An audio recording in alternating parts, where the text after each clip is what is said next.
Hello students, how are you all? I hope you all are doing very well. So students, today we are going to read a poem.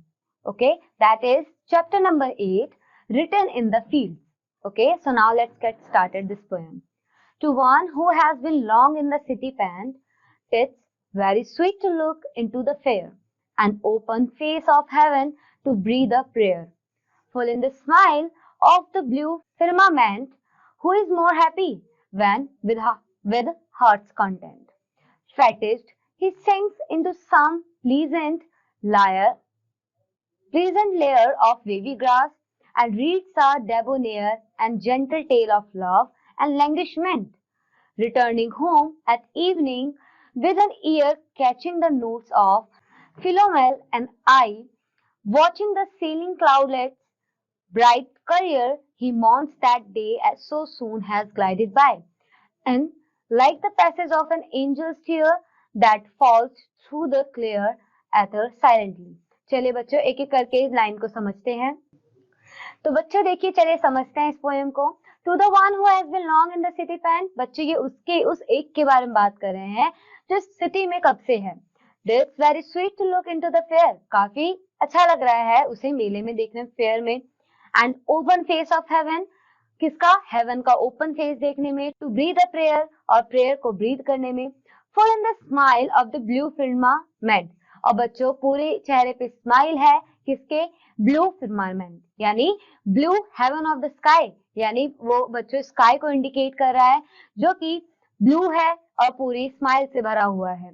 Who is more happy when with heart content, कौन ज्यादा खुश है जब अपने दिल के content के साथ, यानी बच्चों दिल में काफी चीजें छुपी होती हैं। Fetish, he sink into some pleasant layer of wavy grass and reads a debonair and gentle tale of love and languishment. अब बच्चों यहाँ पे बोला गया है फेटिश यानी वो काफी दुखी है, थका हुआ है।